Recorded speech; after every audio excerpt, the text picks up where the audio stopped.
Kita akan buka Alkitab di dalam Amsal pasal yang ke-25, kita baca ayat yang kedua. Amsal pasal 25 ayat yang kedua. Oke. Kita baca sama-sama, oke? Pada hitungan yang ketiga. 1, 2, 3. Kemuliaan Allah ialah merahasiakan sesuatu. Tetapi kemuliaan raja-raja ialah menyelidiki sesuatu. Kita berdoa dulu. Berdoa lagi. Bapa di surga, mohon pimpinan-Mu supaya kami bisa merenungkan firman Tuhan dengan fokus dan kami mendapatkan berkat rohani di dalamnya. Dan juga kami menerima hikmat untuk melakukan apa yang Engkau inginkan, yang terbaik. Dalam nama Tuhan Yesus kami berdoa. Amin. Allah merahasiakan sesuatu. Ya. Tetapi bukan karena sepertinya Allah itu ngumpet-ngumpet dan tidak mau manusia mengetahui rahasianya itu. Dalam bahasa, kalau kita baca di dalam Perjanjian Baru, ada kata mysterion yang dipakai untuk kata rahasia ini. Ya, kadang-kadang dipakai misalnya rahasia kerajaan sorga, rahasia kerajaan Allah, dan lain sebagainya. Kata mysterion ini artinya adalah sesuatu yang ajaib, ya, sesuatu yang tersembunyi, yang belum jelas, suatu misteri. Nah, mungkin ada banyak yang suka membaca novel misteri, ada? Dulu saya waktu masih kecil pernah juga, ya, lumayan suka membaca novel misteri, kayaknya mencari, wah ini plotnya bagaimana. Tuhan merahasiakan, itu adalah kemuliaan Tuhan. Kalau raja-raja itu katanya kemuliaannya menyelidiki sesuatu. Kenapa bisa beda begitu? Bedanya adalah starting point-nya. Kalau raja-raja itu adalah manusia, starting point manusia, itu dari nol, dari nggak tahu apa-apa. Maka kemuliaannya adalah dia dari nol itu, kemudian makin lama, makin tahu, makin banyak dari penyelidikannya. Itulah kemuliaannya. Tapi kalau Tuhan, starting point-nya bukan nol. Starting point-nya Tuhan itu dari yang sudah tahu segala sesuatu. Jadi kemuliaan Tuhan itu apa? Kemuliaan Tuhan itu adalah segala sesuatu yang luar biasa itu Tuhan singkapkan, tetapi dengan cara yang ajaib sehingga manusia tidak bisa mengerti. Tetapi Tuhan kemudian menyingkapkan rahasia-rahasia itu. Oke? Nah, sekali lagi, ini bukan sesuatu yang Tuhan mau sembunyikan. Ada kata lagi Yunani, yaitu kriptos. Kriptos, kalau mysterion itu akar kata dari kata misteri. Kalau kriptos itu akar kata dari kripto. Ya, kripto itu kalau misalnya Anda main detektif-detektifan gitu ya, atau nah tujuan dari kata kripto itu adalah dengan sengaja mengaburkan, dengan sengaja menyembunyikan. Tuhan bukan sengaja. Tuhan punya rahasia karena Tuhan itu ajaib. Tuhan punya rahasia dan Tuhan itu misteri karena Tuhan tidak bisa dipahami sepenuhnya oleh manusia. Makanya Tuhan itu misterius. Tetapi bukan berarti Tuhan sengaja menyembunyikan dirinya. Justru sebaliknya, Tuhan mengungkapkannya. Nah, beberapa bulan yang lalu di Kebaktian Rabu, saya sudah pernah khotbah mengenai bagaimana Tuhan mengungkapkan dirinya di dalam ciptaan, sehingga ketika manusia mempelajari banyak hal di dunia ini, mulai dari hal-hal yang kecil, yang mikro, sampai hal-hal yang besar, yang makro, maka manusia melihat Tuhan. Karena Tuhan memperkenalkan dirinya di dalam ciptaannya. Lalu itu semua yang misterius itu, yang ajaib itu, justru Tuhan manfaatkan untuk menguji manusia. Siapa yang punya keinginan mencari Tuhan? Siapa yang mau mencari, tahu lebih banyak tentang Tuhan? Maka dialah yang akan mempelajari, menyelidiki, dan mencari Tuhan.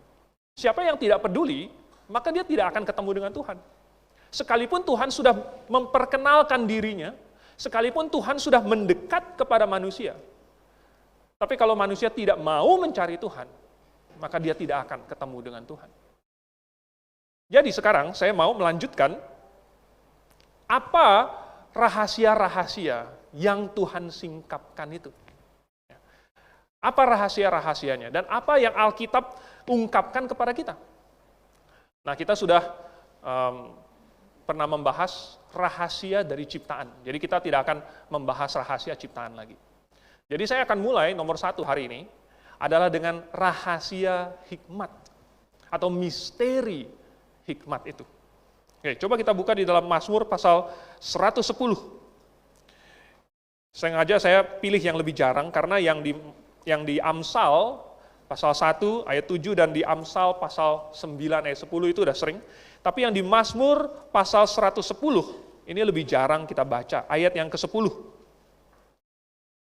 Ya, 111, ayat yang ke-10. Permulaan hikmat adalah takut akan Tuhan. Ya, ini hampir sama dengan yang di Amsal pasal 1 ayat 7, ya, di Amsal pasal 9 ayat 10. Takut akan Tuhan adalah permulaan hikmat, adalah permulaan pengetahuan, dan mengenal yang Maha Kudus adalah pengertian. Jadi, untuk jadi pandai, untuk jadi berhikmat, ada rahasianya. Dan rahasianya bukanlah, memerlukan IQ yang tinggi, memerlukan sekolah favorit, harus punya gelar akademik, harus begini begitu. Bukan itu rahasianya. Baru-baru ini ada di paste di grup itu, ada anak jenius, umur 9 tahun sudah lulus PhD. Wih, jago juga ya. Dan saya dengarkan sedikit, dia bikin suatu kata sambutan gitu ya, suatu pidato, dan pidatonya itu sudah seperti orang dewasa punya pidato, bahkan lebih bagus dari banyak orang dewasa punya pidato. Walaupun cara menyampaikannya ya tentu suaranya masih suara anak-anak dan lain sebagainya. Jadi dia badannya badan kecil, badan anak-anak, tetapi pikirannya sudah pikiran orang dewasa. Sudah lulus PhD, sudah bisa mengajar, jadi dosen. Bayangkan kalau Anda masuk duduk di sini, lalu kemudian datanglah anak umur 9 tahun dan berdiri di sini. Ya, kayak seumuran Syira begitu. Mungkin Anda akan bingung, ini gimana? Mungkin IQ-nya tinggi sekali, mungkin sekolahnya tinggi, gelarnya sudah S3 setengah, S4 gitu, nggak tahu lah ada S berapa lagi gitu. Tetapi apakah itu rahasia dari hikmat? Ternyata bukan. Menurut Alkitab, rahasia dari hikmat adalah takut akan Tuhan. Ya. Rahasianya adalah takut akan Tuhan. Jadi ilmuwan belajar. Ilmuwan itu biasanya orang pintar-pintar. Ilmuwan belajar biologi, belajar mikrobiologi, belajar biokimia. Terus terang hal-hal yang saya nggak suka, ya, biokimia. Tetapi mereka bisa mempelajari sistem-sistem yang begitu kompleks di dalam sel manusia, di dalam sel kecil banget. Tapi pada saat yang sama, mereka bilang bahwa mesin-mesin yang terdapat di dalamnya, sistem-sistem yang terkait, yang saling kait-mengait, yang saling mempengaruhi, yang ada check and balance, itu semua terjadi dengan sendirinya. Betapa bodohnya, bagaimana itu bisa terjadi dengan sendirinya, bukan orang yang menyusunnya. Jam tangan saja. Jam tangan kalau kita lihat belakangnya, kalau kita buka, itu penuh dengan gear, dengan alat-alat mesin-mesin di situ, elektronik, yang tidak mungkin bisa terjadi dengan sendirinya. Bagaimana yang lebih kompleks dan organik bisa terjadi dengan sendirinya? Ada orang yang belajar ini dan itu. Tetapi, di mana hikmat mereka? Orang pintar tahu bahwa ada hal-hal yang bisa merusak tubuhnya, tetapi masih tetap dikonsumsi. Tahu bahwa ada hal-hal yang menyebabkan kecanduan, tetapi masih terus dilakukan. Ada hal-hal yang menggoda dia, tetapi tidak dijauhi. Di mana hikmatnya? Di mana hikmatnya? Tahu semua hal itu, tetapi tidak melakukan apa yang baik, apa yang benar, apa yang seharusnya dia lakukan. Di mana hikmatnya? Karena permulaan dari hikmat itu sebenarnya adalah takut akan Tuhan. Mulai dengan takut akan Tuhan dulu, baru kemudian akan tahu bahwa, ini tidak baik, saya tidak mau melakukannya. Bukan karena pertimbangan-pertimbangan yang lain dulu, tetapi karena pertimbangan Tuhan dulu, takut akan Tuhan dulu. Itulah permulaan dari hikmatnya. Kalau pertimbangan pertamanya bukan Tuhan, Maka ketika tidak ada orang yang melihat, oh tidak ada orang yang melihat, nggak apa-apa kalau begitu. Oh karena tidak merugikan orang, oh kalau gitu nggak apa-apa. Oh karena ada untungnya. Oh karena begini, kalau pertimbangan yang lain-lain menjadi landasan, bukan Tuhan, maka dia akan ketemu alasan untuk melakukannya sekalipun itu tidak benar. Tetapi kalau Tuhan adalah landasannya, kalau hikmatnya bermula dari Tuhan, maka dia akan melakukannya karena ada Tuhan terus. Dan karena dia takut kepada Tuhan, segan kepada Tuhan. Itu permulaan hikmat. Jadi, ada James Parker, seorang teolog, dia pernah bilang bahwa hikmat itu adalah melihat, kemampuan melihat, dan kecenderungan hati untuk memilih tujuan yang terbaik dan tertinggi. Kemampuan melihat dan mencondongkan hati untuk memilih tujuan yang tertinggi, terbaik. Sekaligus bisa melihat dan mencondongkan hati untuk memilih cara yang paling pasti untuk mendapatkannya. Saya renung-renungkan benar juga nih. Ini adalah hikmat. Apa tujuan dari hidup manusia? Anak yang masih kecil, kalau ditanya apa tujuan hidup kamu? Nggak tahu. Tidak tahu tujuan hidup dia apa, karena dia tidak tahu apa yang diperlukan untuk hidup. Dia pikir setiap kali dia bangun pagi sudah ada makanan di depan di meja makan. Dia pikir kalau waktunya tidur akan ada tempat tidur. Dia tidak tahu apa yang dibutuhkan untuk kelangsungan hidup, makanya dia tidak punya pengetahuan, tidak tahu apa yang harus dia lakukan. Jadi, apa yang orang pilih untuk menjadi tujuan hidupnya? Mau menjadi apa? Mau melakukan apa? Mau mencapai apa? Tujuannya itu seberapa tinggi? Kalau dia tidak berpendidikan, maka dunianya itu seperti ditutupi. Kata orang, katak dalam tempurung. Atau jangkrik di dalam kotak. Atau katak di dalam sumur. Macam-macam. Ya. Tetapi semuanya menunjukkan bahwa yang tidak memiliki hikmat, dia tidak bisa melihat lebih tinggi daripada sebatas di depan matanya itu. Maka pilihan dia, maka tujuan hidup dia tidak jauh-jauh dari itu. Yaitu hanya kebutuhan hidup dia, kebutuhan jasmani dia. Tetapi bagaimana dengan kebutuhan yang lebih penting, yaitu kebutuhan rohani dia? Bagaimana dengan masa depan?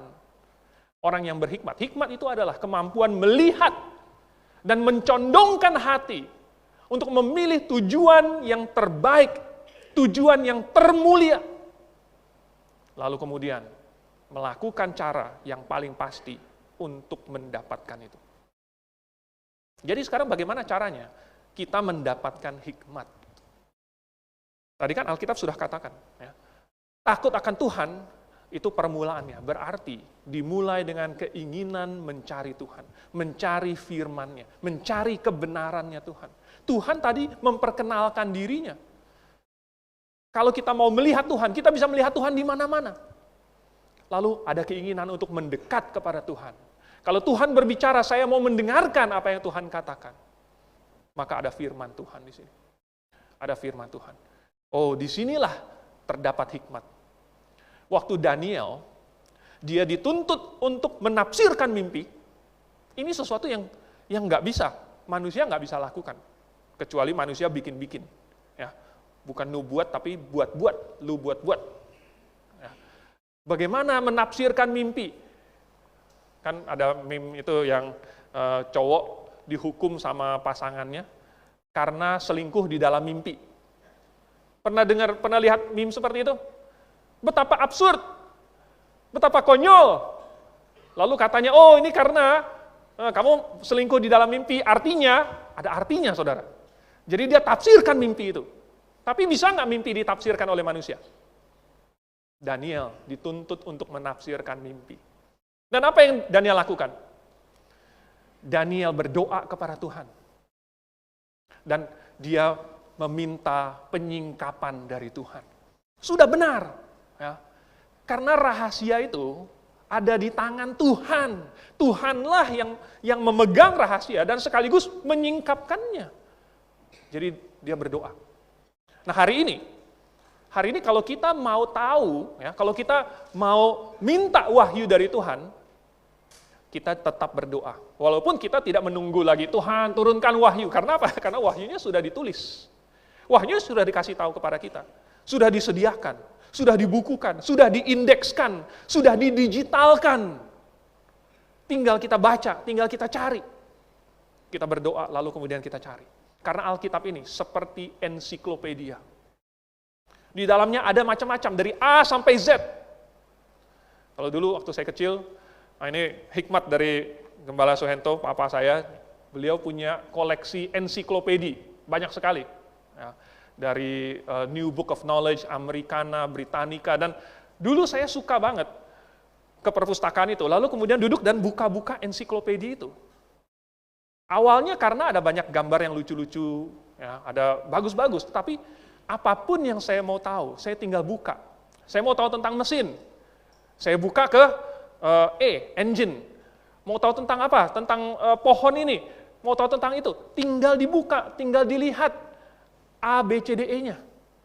Atau bahkan lagi nggak tahu mau ngelihat, lagi mau baca apa, tarik saja yang mana, lalu kemudian buka. Dan ada entry-nya, satu persatu demi satu demi satu. Dibaca satu persatu. Apa yang kamu mau tahu, pengetahuan apa tentang dunia ini, ada di dalam ensiklopedi itu.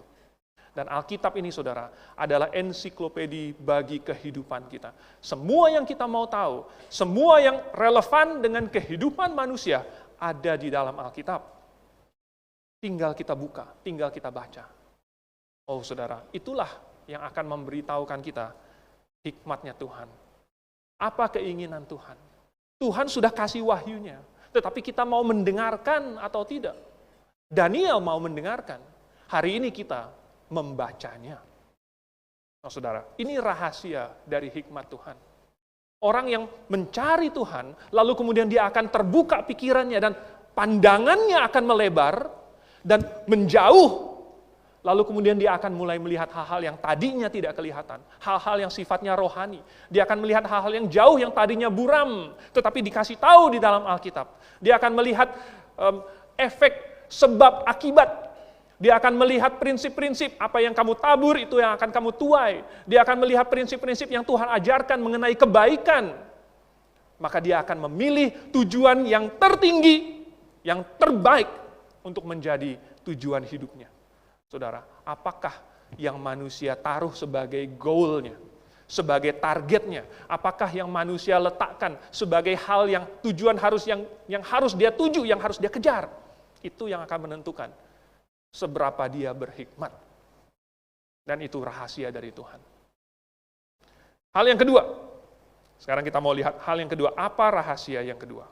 Adalah rahasia kerajaan sorga. Coba kita lihat di dalam Matius pasal yang ke-13. Kata rahasia ini bisa juga disebut misteri. Misteri kerajaan sorga. Di dalam Markus, ini ada di Matius, ada di Markus, ada di Lukas. Di Markus dikatakan rahasia kerajaan Allah. Ayat yang ke-11-nya, coba kita lihat. Matius pasal yang ke-13, ayat yang ke-11. Jawab Yesus, kepadamu diberikan karunia untuk mengetahui rahasia atau misteri kerajaan sorga, tetapi kepada mereka tidak. Karena siapa yang mempunyai, kepadanya akan diberi sehingga ia berkelimpahan. Tetapi siapa yang tidak mempunyai, apapun juga yang ada padanya, akan diambil daripadanya. Itulah sebabnya aku berkata-kata dalam perumpamaan kepada mereka. Karena sekalipun melihat, mereka tidak melihat. Dan sekalipun mendengar, mereka tidak mendengar dan tidak mengerti. Jadi Tuhan memperkenalkan suatu misteri. Ini bukan novel. Tidak ada main detektifan di sini. Tetapi ini merupakan suatu misteri. Misteri apa? Ya, dari konteksnya, ini bukan tentang kerajaan sorga itu bentuknya seperti apa sih? Ya. Bukan tentang ada apa di kerajaan sorga. Bukan tentang penampakan kerajaan sorga seperti apa. Bukan tentang kapan kerajaan sorga itu akan datang dan lain sebagainya. Bukan. Dari konteksnya, ya, ini bahkan manusia nggak bakal lihat kerajaan sorga itu. Dari konteksnya manusia bahkan masuk aja nggak bakal lihat, nggak bakal bisa gitu. Kalau begitu buat apa manusia disingkapkan mengenai bentuknya kayak apa, di dalamnya ada apa. Masuk aja nggak bisa, melihatnya saja tidak bisa. Jadi dari konteksnya, misteri kerajaan sorga ini adalah tentang bagaimana manusia bisa masuk, bisa melihat kerajaan itu. Ya, manusia seharusnya tidak bisa masuk ke dalam kerajaan sorga. Karena manusia harus terpisah dari kerajaan Allah itu. Karena manusia itu berdosa, sedangkan Allah itu Maha Kudus. Yang berdosa tidak bisa menghampiri yang Maha Kudus. Nah, kalau yang Maha Kudus mau menghampiri yang berdosa sih bisa, tapi yang berdosa tidak bisa menghampiri yang Maha Kudus. Jadi karena manusia berdosa dan harus terpisah dari Allah yang Maha Kudus, maka manusia harus terpisah dari kehidupan itu. Dan manusia yang berdosa sudah sepantasnya kena hukuman atas dosa-dosanya. Dan Alkitab sendiri yang mengatakan, Tuhan sendiri yang mengatakan, orang yang berdosa harus mati. Upah dosa ialah maut. Oleh sebab itu, maka manusia yang berdosa pasti mati. Pernahkah ada di sini? Pernahkah ada manusia dimanapun yang tidak mati? Banyak raja sudah mencoba mencari pil keabadian. Mau hidup 10.000 tahun, wansui. 10.000 tahun. Itu pun belum cukup buat raja itu. Tetapi sampai 100 tahun pun sangat jarang sekali. Jangankan 10.000 tahun, 100 tahun saja jarang sekali. Jadi tidak ada manusia yang bisa abadi, yang lolos dari kematian. Karena apa? Semua manusia telah berdosa. Dan maut itu adalah hukumannya, adalah akibatnya, konsekuensinya. Jadi, misteri kerajaan sorga ini sebenarnya mau kasih tahu, Tuhan mau kasih tahu kepada manusia, bagaimana sih manusia bisa masuk ke dalam kerajaan itu, bisa diselamatkan dari hukuman itu. Itu sebenarnya Tuhan mau kasih tahu. Jadi misteri, rahasia kerajaan sorga, Tuhan mau kasih tahu. Kamu sebenarnya nggak bisa masuk kerajaan sorga, kamu nggak bisa melihatnya. Tapi ini ada rahasia, ini ada satu misteri yang sudah disediakan. Kalau kamu mau mencarinya, saya akan jelaskan. Jadi murid-muridnya bertanya sama Tuhan Yesus, Guru, tolong jelaskan. Maka Tuhan bilang, oke, kepada kamu diberikan karunia untuk mengertinya. Kenapa? Karena mereka bertanya. Karena mereka bertanya. Siapapun yang bertanya kepada Tuhan Yesus tidak pernah diam saja. Diam, nggak mau ngomong. Tuhan Yesus pasti menjawab. Dan jawaban Tuhan Yesus di sini, oh luar biasa. Tuhan Yesus kasih perumpamaan. Ada 7 di sini, di Matius pasal 13 ini. Dan semuanya adalah mengenai kerajaan sorga, hal kerajaan sorga. Misteri itu. Misalnya yang pertama, yang tentang penabur. Ini ada suatu firman, ada suatu berita baik, kabar baik, Injil dilambangkan dengan benih. Dan ini diberitakan. Dan tanpa benih ini, tanpa kabar baik ini, manusia tidak bisa diselamatkan. Ini adalah sesuatu yang esensial bagi orang yang mau diselamatkan dari hukuman. Kenapa? Karena tanpa kabar baik ini, manusia tidak akan tahu bahwa dosa dia sudah diampuni. Tanpa kabar baik ini, manusia tidak tahu bahwa dosa dia telah dihukumkan, dijatuhi hukuman, dan sudah ditanggung oleh Tuhan Yesus. Tanpa kabar baik ini, manusia tidak akan tahu bahwa dia hanya perlu bertobat saja dan menerima Yesus. Karena itulah yang dituntut, yaitu untuk bertobat dari dosa. Itulah yang dikhotbahkan oleh Tuhan Yesus, yang dikhotbahkan oleh Yohanes Pembaptis. Bertobatlah. Karena itulah yang harus dilakukan oleh manusia.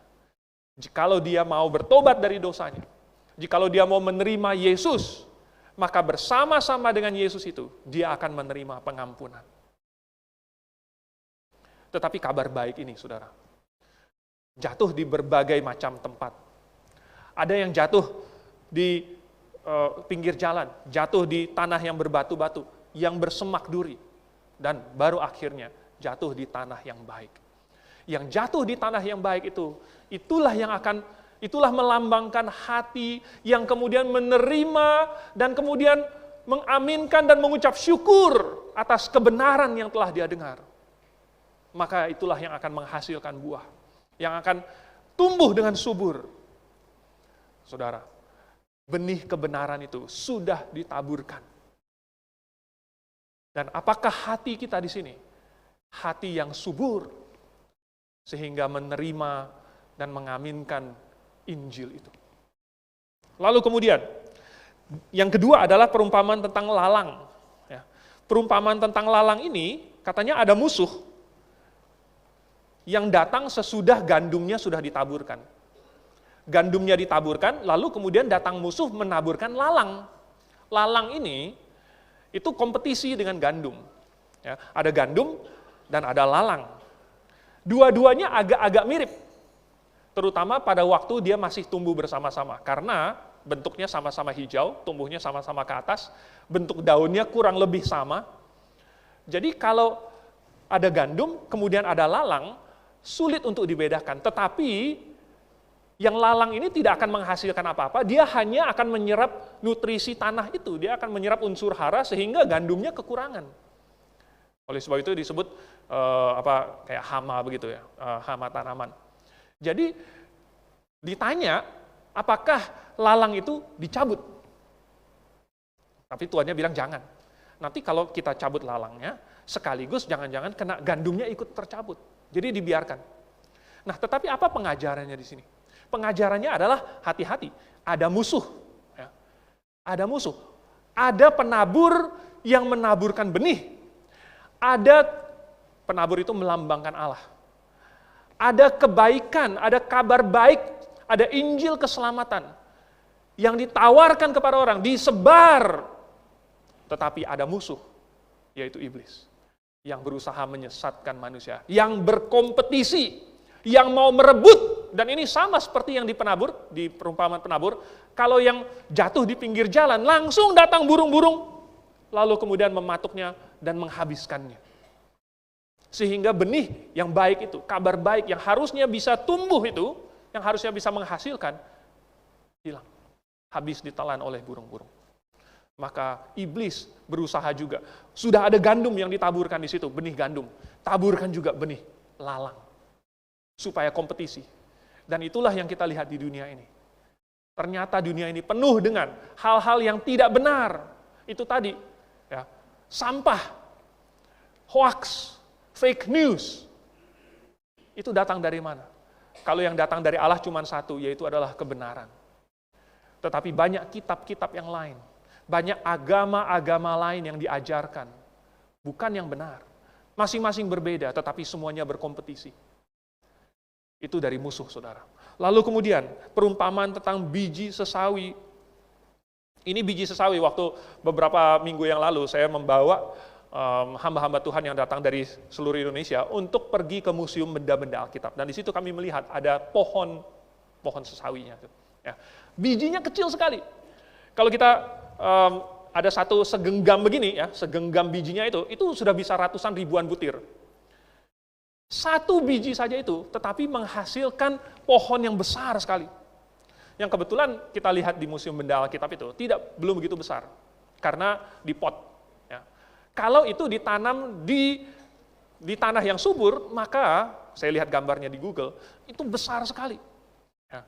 Dan karena dia banyak dahannya, banyak daunnya, dan rimbun, dan lebat, maka katanya, burung-burung datang bersarang di situ. Ini melambangkan apa?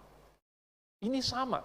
Seperti di perumpamaan seorang penabur itu, burung-burung datang dan mematuk biji-bijinya.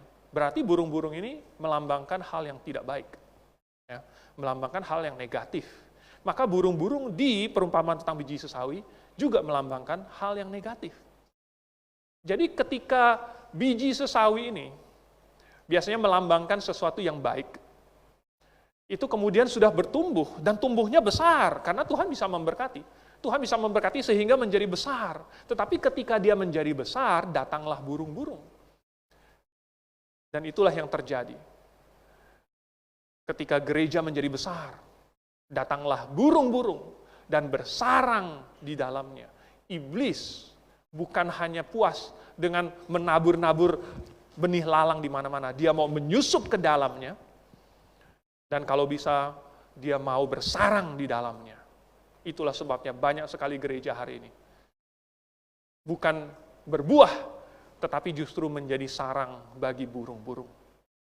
Tidak ada buahnya, tidak ada kebenarannya, tidak ada benihnya. Karena di sana ada sarang burung. Dan semua buahnya dihabiskan oleh burung-burung yang bersarang di situ. Lalu kemudian ada perumpamaan tentang ragi. Perumpamaan tentang ragi ini ada 3 sukat tepung, lalu kemudian dimasukkan sedikit ragi. Sedikit ragi saja, sudah cukup saudara. Karena tepung itu lalu kemudian diaduk-aduk. Nah ini ibu-ibu yang, atau bapak-bapak juga bisa, yang suka bikin kue. Bikin kue. Oh tahu kalau adonannya itu nggak dikasih tepung, nggak dikasih ragi, maka dia akan flat. Ya. Dia akan flat, nggak akan ngembang. Lalu kemudian hasilnya pasti nanti jadi keras. Begitu. Jadi fungsi dari ragi itu sebenarnya, nah ini edukasi untuk ibu-ibu dan bapak-bapak, itu adalah menghasilkan gas itu. Karena ragi itu adalah makhluk hidup, organisme yang kalau dikasih air, dikasih gula, yaitu di dalam tepungnya itu, lalu kemudian dia akan menghasilkan gas, sehingga gasnya itu akan ngumpul di dalam jadinya puffy gitu ya. Jadi itu dikasih sedikit saja, lalu kemudian diaduk-aduk, katanya khamir semuanya. Jadi iblis mau memasukkan sedikit yang buruk dan dicampurkan kepada yang baik. Iblis tadinya dari luar menabur-naburkan lalang, lalu kemudian dia mau menyusup ke dalam, dan dia menjadi bagian dari gereja itu. Lalu yang buruk-buruk itu dimasukkan ke dalam. Yang tadinya baik, 3 sukat tepung yang baik itu kemudian dicampurkan dengan yang buruk-buruk dari luar, lalu diaduk, digodok-godok semuanya sampai khamir, sampai semuanya tidak baik. Sampai semuanya sudah kena ragi. Sampai semuanya sudah tercemar. Jadi, kenapa ini merupakan misteri, rahasia kerajaan sorga? Sebenarnya rahasianya sederhana sekali. Hanya dengan 1 perumpamaan saja, perumpamaan tentang penabur, sudah cukup kok. Ya. Hanya dengan perumpamaan pertama saja, ada seorang penabur yang pergi lalu menaburkan, ada yang jatuh di pinggir jalan, ada yang jatuh di tanah berbatu, ada yang jatuh di tanah bersemak duri, jatuh di tanah yang baik. Sebenarnya itu sudah cukup. Itulah rahasia kerajaan sorga. Barang siapa yang mau masuk kerajaan sorga, dia harus menerima Injil itu, kabar baik itu, dan itu akan menyelamatkan dia. Sesederhana itu. Lalu kemudian perumpamaan berikutnya itu untuk apa? Perumpamaan berikutnya adalah untuk kasih tahu manusia, hei waspada. Selain ada penabur yang menaburkan benih gandum, ada musuh. Ada musuh, lalu kemudian ada ragi. Ada burung-burung yang mau bersarang. Hati-hati, waspada. Karena hal kerajaan surga, misteri kerajaan surga itu adalah memilih yang benar di antara 1000 yang tidak benar. Karena hal misteri kerajaan surga adalah mencari Tuhan di antara 1001 tuan-tuan atau berhala-berhala yang lain. Misteri kerajaan surga adalah memilih Tuhan, memilih yang benar di antara yang tidak benar. Lalu ada lagi perumpamaan tentang harta terpendam dan mutiara yang berharga. Ini hampir sama. Yaitu orang ketemu, wah ada harta yang terpendam. Oh ada mutiara yang sangat berharga. Ada kata sangatnya, bukan cuma berharga saudara. Sangat berharga. Sedemikian rupa sehingga dia pergi menjual semua yang dia miliki. Semua loh ya, semua yang dia miliki. Untuk ditukarkan dengan harta terpendam itu. Ditukarkan dengan mutiara yang sangat berharga itu. Ini melambangkan orang yang berhikmat. Yang bisa melihat nilai dari Injil yang menyelamatkan nyawa dia. Bisa melihat bahwa keselamatan nyawa saya tidak bisa diukur dengan materi seberapa banyak pun. Mau dunia ini dikasih kepada saya pun, kalau saya kehilangan nyawa saya, tidak akan ada gunanya buat saya. Bahwa nilai jiwa dia tidak ternilai. Oleh sebab itu dia rela menjual segala yang dia miliki demi mendapatkan kebenaran ini. Orang yang berhikmat, yang bisa melihat bahwa jemaat lokal ini lebih berharga daripada sekedar nilai gedungnya saja, dari nilai tanahnya saja. Bahwa jemaat lokal ini bernilai karena pengajarannya yang benar. Bernilai karena apa yang dilakukan oleh jemaat ini. Bernilai karena ada kebenaran, ada Tuhan yang hadir di sini. Bukan secara fisik, tetapi hadir di dalam pemberitaan firman. Yang memimpin orang-orang yang mendengarkan, menerima firman tersebut. Ada Tuhan di dalam jemaat ini. Saudara, orang yang berhikmat yang bisa melihatnya. Lalu perumpamaan yang ketujuh, perumpamaan tentang pukat. Ini udah terakhirnya. Bahwa nanti pada akhir zaman, semua manusia akan dikumpulkan dan akan dihakimi. Dihakimi itu artinya dipisah-pisahkan, dibeda-bedakan. Setiap manusia akan dibeda-bedakan, dihakimi, diukur dengan suatu standar. Dan hanya akan ada dua jenis, yang mencapai standar dan yang tidak mencapai standar. Hanya ada dua jenis manusia nanti, ketika pukat nanti dimasukkan, semua ikannya akan dikumpulkan. Ada ikan yang buruk, ada ikan yang baik. Dan dua jenis orang ini adalah orang yang menerima Yesus atau yang menolak Yesus. Orang yang bertobat dan yang tidak bertobat. Orang yang masuk surga dan yang masuk neraka. Hanya dua jenis ini. Saudara, ini adalah misteri rahasia kerajaan sorga itu. Dan Tuhan kasih tahu sama mereka. Orang-orang di zaman Tuhan Yesus itu, Tuhan keliling kemana-mana dan Tuhan kasih perumpamaan ini. Satu perumpamaan. Kalau mereka masih mau mendengarkan terus, Tuhan akan lanjut ke perumpamaan kedua. Kalau mereka masih mau dengar terus, Tuhan akan kasih lagi perumpamaan ketiga. Tapi kalau dia tidak mau dengar, ya sudah, Tuhan Yesus mau mengajar yang mau mendengar saja. Yang tidak mau mendengar, ya dia pergi. Saudara, Tuhan kasih perumpamaan demi perumpamaan. Ini adalah misterinya. Tuhan mau kasih tahu, masuk kerajaan surga itu sebenarnya sederhana sekali. Maukah kita membuka hati kita, menerima benih firman itu? Bertobat dan terima Yesus. Cukup dilakukan satu kali saja, tetapi pernahkah kita melakukannya? Yang ketiga sekarang, rahasia apa yang Tuhan singkapkan kepada kita adalah rahasia tentang masa depan. Rahasia tentang masa depan.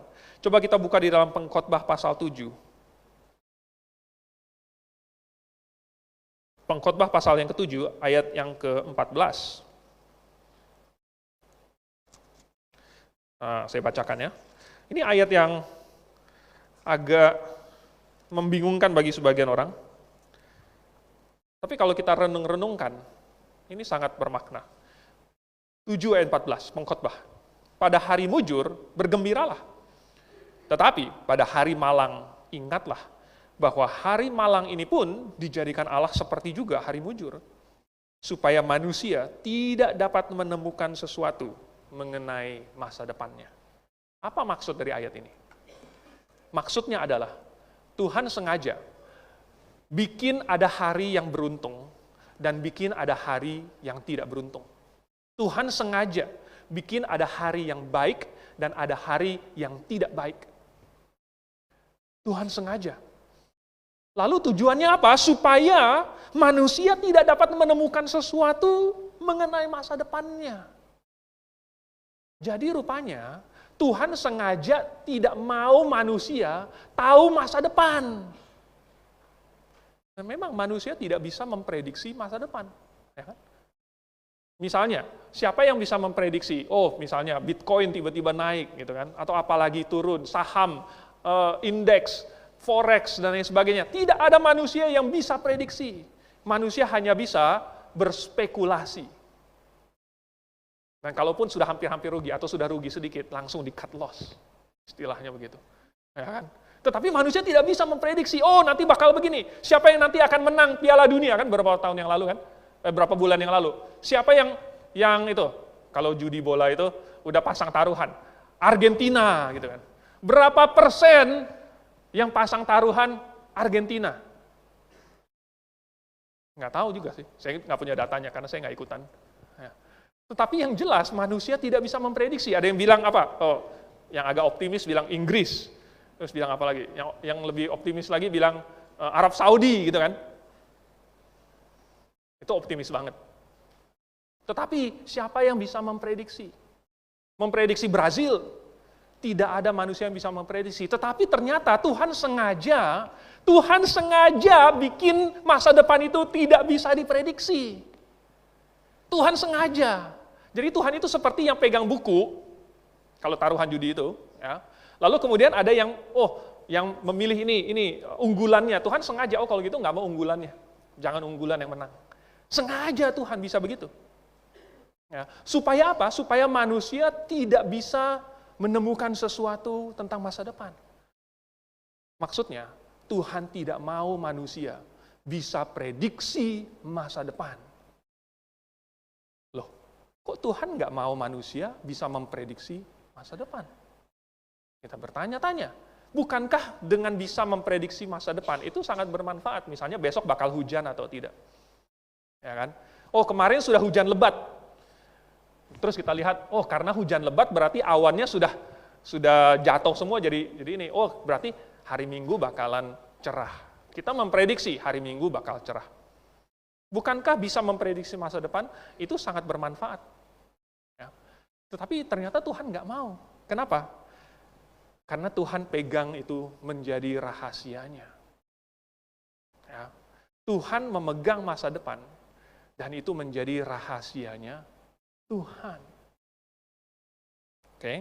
Nah, itu adalah misteri buat manusia. Tetapi buat Tuhan bagaimana? Setiap kali Tuhan yang bicara tentang masa depan. Kalau manusia yang bicara, misalnya kalau kita baca dalam Yakobus pasal 4, katanya kalau kamu berdoa, harusnya kamu bilang, ya, seandainya Tuhan berkenan, atau insya Tuhan. Insya Tuhan. Ya, insya Allah juga nggak apa-apa sih. Ya, Allah juga ya sudah. Seandainya Allah berkenan, maka saya akan pergi ke kota A atau ini lalu berdagang dan mendapat untung dan lain sebagainya. Seandainya Tuhan berkenan. Karena apa? Kalau manusia yang ngomong tentang masa depan, tidak ada yang pasti.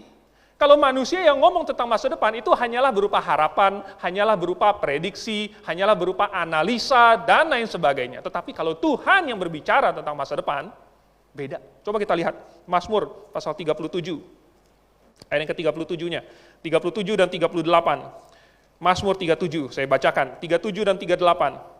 Perhatikanlah orang yang tulus dan lihatlah kepada orang yang jujur, sebab pada orang yang suka damai akan ada masa depan. Tetapi pendurhaka akan dibinasakan bersama-sama, dan masa depan orang-orang fasik akan dilenyapkan. Tuhan bukan bilang seandainya siapa berkenan, seandainya begini, seandainya begitu. Tidak, Tuhan dengan penuh otoritas berkata, lihatlah orang yang jujur, orang yang suka damai, akan ada masa depan.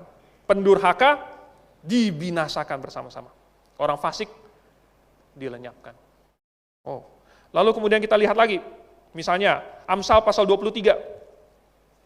Ayat yang ke-18. Apa katanya di sini? Karena masa depan sungguh ada, dan harapanmu tidak akan hilang. Ya. Ayat 17-nya ini konteksnya ya. Janganlah hatimu iri kepada orang-orang yang berdosa, tapi takutlah akan Tuhan senantiasa. Tuhan mau bilang, ini orang yang berdosa ini, mereka mungkin spekulasi. Dengan melakukan dosa mereka akan mendapatkan untung. Tetapi kamu anak Tuhan, jangan spekulasi bahwa kamu bisa mencurangi Tuhan, kamu ikut-ikutan apa yang dilakukan oleh orang berdosa, lalu kamu akan lolos dari hukuman. Tidak, Tuhan bilang jangan iri. Karena apa? Masa depan itu sungguh ada. Kalau Tuhan yang ngomong tentang masa depan, Tuhan berbicara seperti orang yang benar-benar tahu dan yang melihat masa depan itu. Pasal 24 masih di Amsal, ayat yang ke-20. Karena tidak ada masa depan bagi penjahat, pelita orang fasik akan padam. Tuhan mengucapkannya dengan pasti. Seperti Tuhan tahu, seperti Tuhan yang menetapkannya. Lalu di dalam Yeremia, pasal yang ke-29, ayat yang ke-11. Yeremia 29 ayat yang ke-11. Sebab aku ini mengetahui rancangan-rancangan apa yang ada padaku mengenai kamu. Demikianlah firman Tuhan, yaitu rancangan damai sejahtera dan bukan rancangan kecelakaan, untuk memberikan kepadamu hari depan yang penuh harapan. Rupanya masa depan itu bukanlah sesuatu yang seperti Tuhan lempar dadu, lalu keluarnya angka apa, itulah masa depan kamu. Tuhan tidak main dadu, saudara. Manusia yang main dadu. Tetapi Tuhan main rancangan. Tuhan menggunakan rancangan. Dan apa yang Tuhan rancangkan akan terjadi. Tentu Tuhan mempertimbangkan keputusan-keputusan manusia. Tuhan mempertimbangkan keinginan kita, kecenderungan hati kita, iman kita. Maka Tuhan akan merancangkan sesuai dengan apa yang Dia lihat itu. Tetapi masa depan itu ternyata sudah Tuhan rancang. Daniel, kita nggak akan baca semua Daniel, tetapi yang di pasal 8 ayat yang ke-26-nya. Di situ Tuhan bilang sama Daniel, ya, itu udah pasti terjadi. Oh, ya udahlah kita baca aja. Daniel pasal 8. Ya. Daniel pasal yang ke-8 ayat yang ke-26. Ini karena poinnya penting sekali. Ayat ke-26, adapun penglihatan tentang petang dan pagi itu, apa yang dikatakan tentang itu adalah benar. Tetapi engkau sembunyikanlah penglihatan itu, sebab hal itu mengenai masa depan yang masih jauh. Tetapi apa kata Tuhan? Itu adalah benar. Yang Tuhan kasih lihat sama Daniel adalah benar. Yang Tuhan singkapkan akan terjadi. Yang Tuhan nubuatkan tidak akan bergeser, tidak akan gagal. Itu adalah benar. Saudara, kalau manusia tidak tahu masa depan, itu wajar karena manusia. Tetapi Tuhan, bagi Tuhan itu bukan misteri. Itu bukan rahasia. Itu terbentang di depan Tuhan seperti buku yang Tuhan baca, yang Tuhan lihat. Dan Tuhan bisa kasih lihat. Tuhan kasih lihat kepada manusia. Oh, ini nubuatan, saya kasih lihat tentang masa depan. Oke, kalau gitu saya siap. Saya mau tahu tentang masa depan. Gimana caranya? Saya tahu tentang masa depan. Siapa di sini yang sudah siap tahu tentang masa depannya? Saya yakin di sini semuanya lah. Angkat tangan. Saya mau tahu tentang masa depan saya. Tapi Tuhan tidak kasih tahu masa depan orang pribadi per pribadi, ya kan? Tuhan nggak akan kasih tahu begitu. Kenapa? Karena Tuhan bukan ini. Oh, kalau gitu Tuhan saya mau tanya nomor togel ini. Nanti bahaya, saudara. Ya. Mau tahu, oh bagaimana hasil pertandingan bola nanti malam gitu. Tuhan nggak akan kasih tahu hal-hal seperti itu. Nggak akan. Jadi Tuhan kasih tahu apa? Tuhan kasih tahu masa depan, hal-hal yang sifatnya umum. Misalnya tentang akhir zaman. Ini kan kita udah ada seminar. Ya. Nanti akan ada seminar lagi, nanti akan ada blok kelas lagi. Di dalamnya itu ada banyak hal-hal rahasia yang Tuhan singkapkan. Bayangkan misteri tentang masa depan, tentang akhir zaman. Apa yang akan terjadi di akhir zaman? Tuhan singkapkan. Tentang kedatangannya dan tanda-tanda kedatangannya. Tuhan singkapkan. Hal-hal yang umum. Yang cukup bagi kita untuk membuat persiapan. Persiapan yang masuk akal. Persiapan yang penuh hikmat. Persiapan yang mempertimbangkan hal-hal yang Tuhan kasih tahu kepada kita. Dan itu cukup. Jadi Tuhan kasih tahu kepada kita bahwa Dia memegang rahasia tentang masa depan. Bukan supaya kita datang kepada Dia lalu tanya, Tuhan lalu besok bagaimana? Seperti anak yang datang kepada guru minta contekan. Ya kan? Oh gurunya yang sudah bikin soal ya? Gurunya bikin soal. Kalau gitu minta dong soalnya. Minta soalnya. Sekaligus minta jawabannya juga. Begitu. Tapi guru nggak mungkin kasih. Ya kan? Jangan kita tanya kepada Tuhan seperti itu. Tuhan kasih tahu kepada kita bahwa Dia pegang masa depan di dalam tangannya adalah supaya kita percaya kepadanya, bersandar kepadanya. Supaya kita mengandalkan Tuhan. Itulah makanya Tuhan sengaja merahasiakan masa depan. Karena kalau manusia bisa memprediksi masa depan, maka dia akan nggak perlu Tuhan lagi. Kalau gitu saya nggak butuh Tuhan. Nah saya baru baca ada satu analisa tentang film Dune, buku fiksi Dune. Siapa yang pernah nonton Dune? Ya, ada apa? Ada satu rempah-rempah ajaib yang bisa bikin orang-orang tertentu, ya Bene Gesserit itu, bisa melihat masa depan. Lalu katanya ada satu pemuda ini, dia karakter utamanya, dia ternyata adalah sang tanda kutip Mesias gitu ya, yang sudah dijanjikan di dalam nubuatan dan lain sebagainya, yang paling spesial. Lalu kalau dia bisa menguasai ini ilmu dia, lalu dia akan tahu segalanya di masa depan. Intinya jadi seperti Tuhan. Dan dia bisa menyelami berbagai kemungkinan yang akan dialami oleh manusia, dan lalu dia bisa tahu bahwa hanya ada satu kemungkinan di antara banyak itu yang manusia bisa tetap selamat, bisa tetap hidup. Tetapi, ini menyebabkan apa? Ini menyebabkan, ya serinya selesai sampai di situ. Ya, bukunya nggak lanjut lagi. Kenapa? Analisanya adalah karena begini. Karena semuanya sudah diketahui oleh si Paul ini, ya, oleh tokoh utamanya. Maka dia udah tahu semuanya di masa depan, udah nggak seru lagi. Ya, tidak ada apa-apa yang bisa menjadi konflik lagi, karena semuanya sudah diketahui, dia sudah menjadi Tuhan. Nah ini sedikit ada alarm-alarm dikit, wah ini berarti buku ini agak subversif juga nih ya. Ini bisa ada orang yang jadi Tuhan, bisa tahu segalanya karena rempah-rempah ajaib ini. Tetapi ini juga ada satu poin di sisi sebaliknya, bahwa kalau manusia jadi Tuhan, ya, kalau manusia jadi Tuhan, udah nggak ada apa-apa lagi buat manusia. Dia udah tahu segalanya. Oleh sebab itu, maka Tuhan tidak singkapkan masa depan itu bagi manusia. Karena Tuhan mau manusia tetap berusaha, tetap bekerja, tetap melakukan apa yang Tuhan inginkan, tetap bersandar kepada Tuhan, tetap percaya kepada Tuhan. Karena kalau tidak, maka dia akan tinggalkan Tuhan. Karena dia berpikir, saya sudah tahu masa depan. Saya sudah tahu masa depan saya. Saya akan melakukan ini dan itu. Tidak. Rahasia masa depan memang ada di tangan Tuhan.